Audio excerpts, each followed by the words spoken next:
হীরকপুর গ্রামের ছেলে রামু একদিন পাশের গ্রামে গেছিল গরুর খোঁজে। আর সেদিন বিকেলবেলা শুরু হলো মারাত্মক কালবৈশাখী। তাই রামুর বাড়ি ফিরতে ফিরতে অনেক দেরি হয়ে যায়। তখনও ঝড় বৃষ্টি পুরোপুরি থামেনি। রাত 12টা বেজে গেছে। ঝড়ের কারণে গাছ পড়ে গ্রামের মূল রাস্তা বন্ধ হয়ে গেছে। রামু বাড়ি ফেরার জন্য বড় রাস্তার দিকে যাচ্ছিল।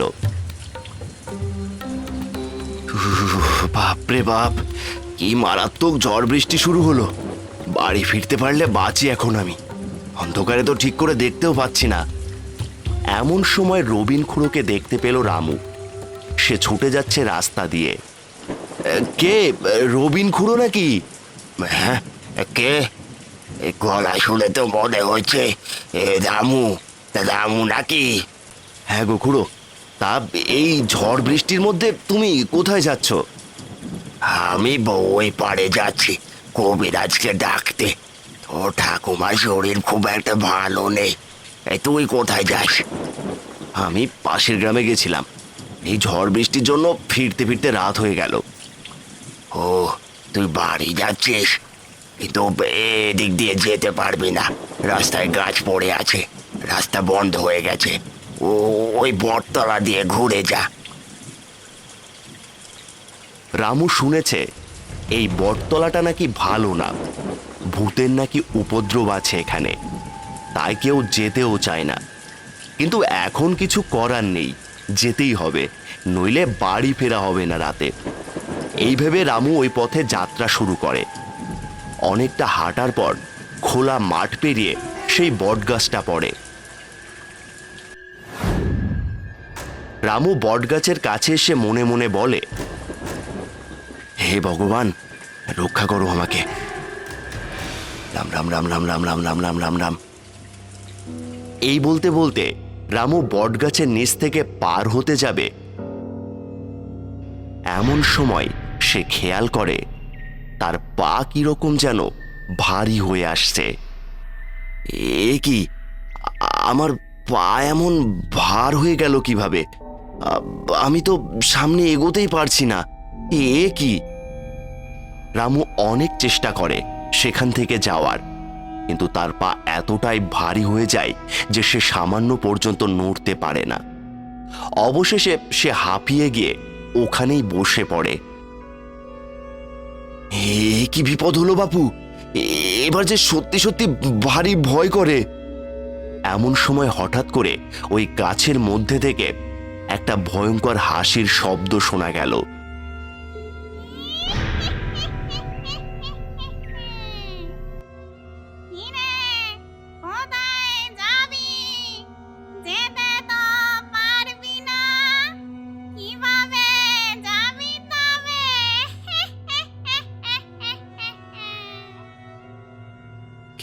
কে, কে কথা বললে? কে আছো এখানে?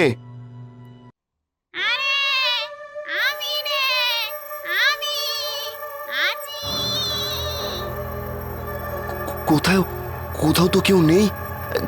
কে তুমি?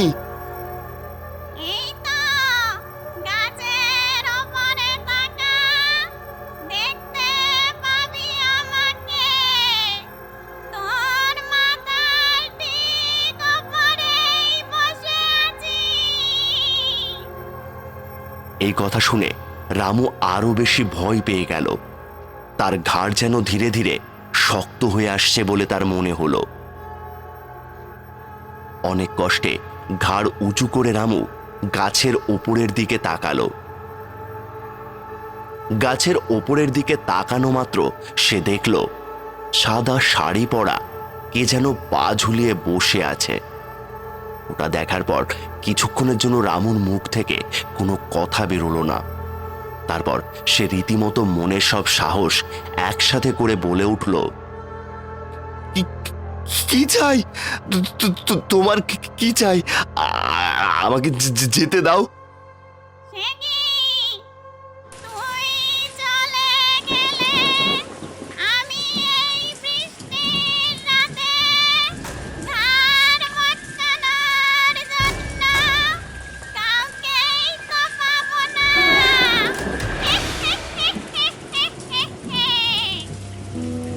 আমাকে ছেড়ে দাও। আমি তোমাকে জ্বালাইনি বলো, তাহলে আমার সাথে এরকম করছো কেন তুমি? দয়া করে আমাকে ছেড়ে দাও। কে বলল তুই আমাকে জ্বালাসনি? তুই জানিস না এই জায়গাটা আমার।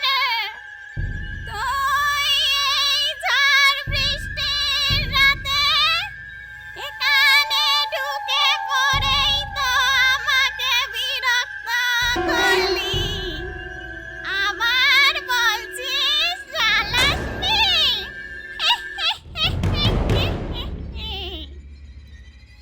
আমি এখানে আসতে চাইনি, বিশ্বাস করো, বাধ্য হয়ে এসেছি আমি। এদিক দিয়ে না গেলে আজকে রাতে আর আমার বাড়ি ফেরা হতো না, তাই আমি এদিকে এসেছি, নইলে আসতাম না, বিশ্বাস করো। তোর এমনিও আর বাড়ি ফেরা হবে না কোনোদিনও। না না, এরকম বলো না। আমি বলছি তো, আমি আর কোনোদিন এখানে আসবো না, আজকের মতো ছেড়ে দাও। তারপর সেই পেতনি কিছুক্ষণ চুপ করে থাকলো। ওদিকে ওখান থেকে প্রাণপণে ওঠার চেষ্টা করছে, কিন্তু সে পারছে না। তার অবস্থা দেখে পেতনি আবারও হেসে ওঠে।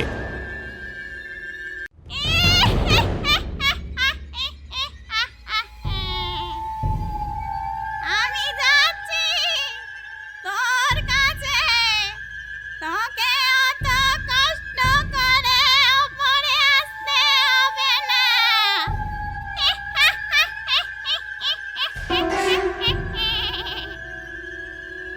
এই বলে পেতনি গাছ থেকে লাফ দেয়। পুরো সাদা শাড়ি পরে থাকা পেতনির ভয়ঙ্কর বিকৃত মুখ দেখে রামু ভয়ে জ্ঞান হারায়।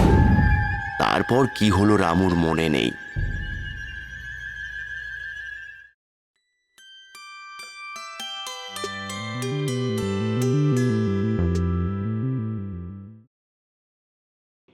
পরের দিন সকালে রামুর যখন জ্ঞান ফেরে, সে দেখে সে নিজের বাড়ির খাটে শুয়ে আছে। এ কি, আমি এখানে এলাম কিভাবে? কি গো, তুমি ঠিক আছো তো? হ্যাঁ, ঠিক আছে এখন, কিন্তু আমি এখানে কিভাবে এলাম বলো তো? রবিন খুড়ো তোমাকে বাড়ি দিয়ে গেল। তার আগে তুমি আমাকে একটা কথা বলো, সেটা হচ্ছে তুমি কাল ওই বটতলায় কি করতে গেছিলে? তারপর রামু সব কথা তার বউকে শোনায়। এ কি ভয়ঙ্কর কাণ্ড! হায় হায় হায় হায় হায়!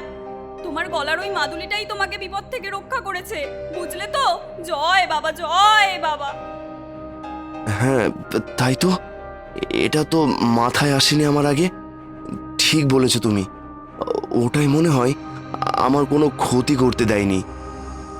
এই কথাটা বলার পর রামু খেয়াল করে তার হাত দুটো খুব জ্বালা করছে। কেন জ্বালা করছে দেখতে গিয়ে রামু দেখে তার সারা হাতে কেমন যেন একটা ভয়ঙ্কর নখের আঁচড়ের দাগ। এ কি, এগুলো কিভাবে হলো? গিন্নি, তুমি কি কিছু জানো? না গো, তোমাকে যখন এনেছে তখন থেকেই তোমার হাতে এসব আঁচড়ানোর দাগ দেখছি। আমার মনে হয় এটা ওই পেতনিরই কাজ।